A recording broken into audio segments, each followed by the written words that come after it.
Hello guys, ito nga po pala yung bago kong toy. Sisisa natin to.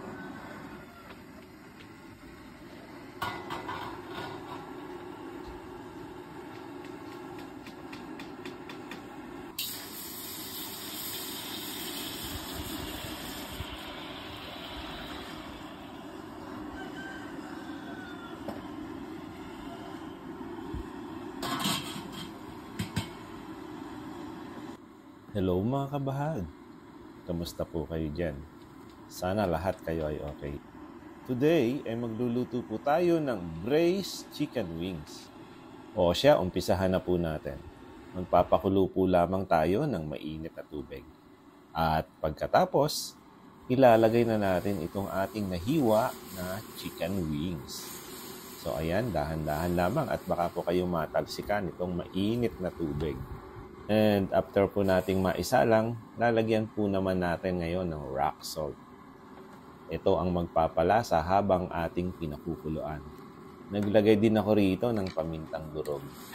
At pagkatapos ay hahaluin natin ng may kasamang pagmamahal. So ayan, at hinahalo-halo pa ulit natin para lamang tayong nagbablanch ng vegetable.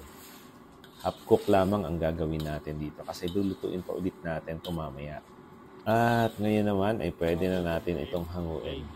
Tapos na natin siyang mapakulaan. So ayan, ilalagay natin dito sa stainless bowl para mag-cool down. At ngayon naman ay pwede na natin siyang umpisahang lutuin.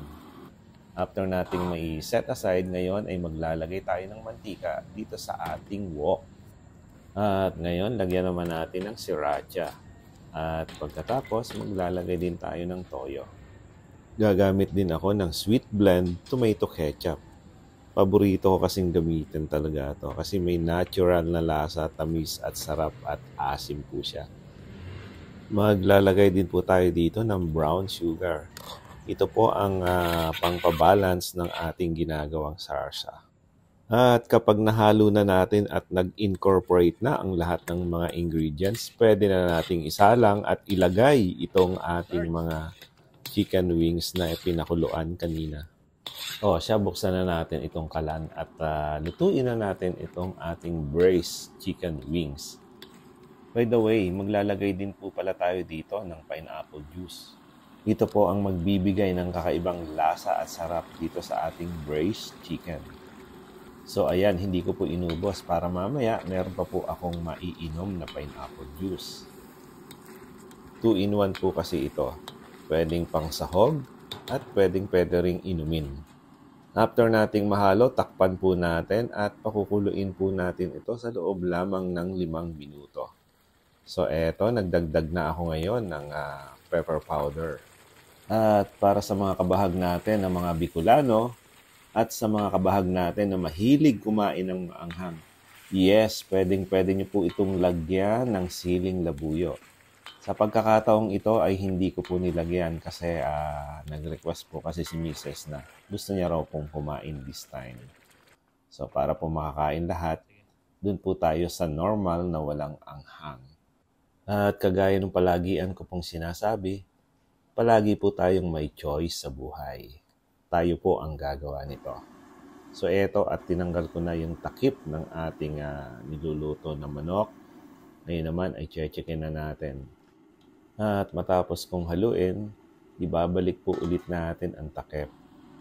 At ngayon, after mapakuluan natin ng another 4 minutes, tatanggalin na natin itong takip. Ayan, at kitang-kita nyo na mga kabahaglo. Sobrang init na niya, umuusok siya ngayon at malapit na siyang maluto. Ang gagawin na lamang natin dito ay hihintayin natin lumapot at maging sticky itong sarsa ng ating niluluto na manok.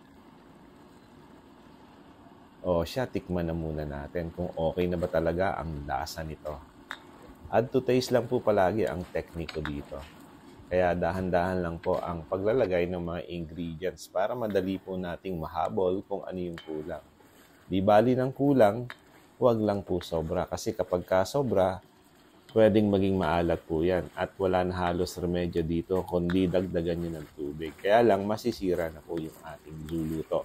Kaya mas mainam po na palaging less muna ang lasa ng ating mga niluluto. So eto, at titikman ko na ulit. Grabe mga kabahag. Kung andito lamang kayo, maaamoy nyo ang bango nitong ating niluluto na manok. As you can see, tamang-tama na po ang lapot ng sarsa nitong ating niluluto. At ngayon naman, siyempre, dumako na po tayo sa pag-plating. Siyempre, ito po palagi yung exciting part na ginagawa ko kapag ka nagluluto. At kung kayo ay nanonood pa hanggang ngayon, ibig sabihin, nag-i-enjoy na po kayo. At ibig sabihin, natututo na rin po kayong magluto little by little. Kaya comment naman dyan para alam ko kung saan nakarating itong ating braised chicken wings.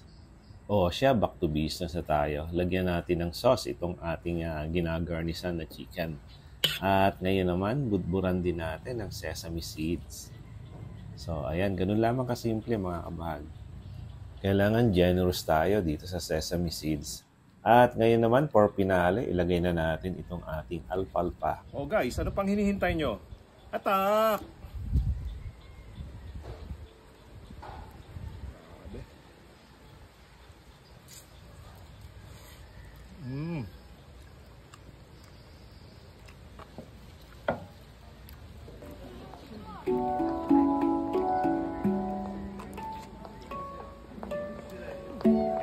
So paano guys? Thank you for watching. See you on my next video.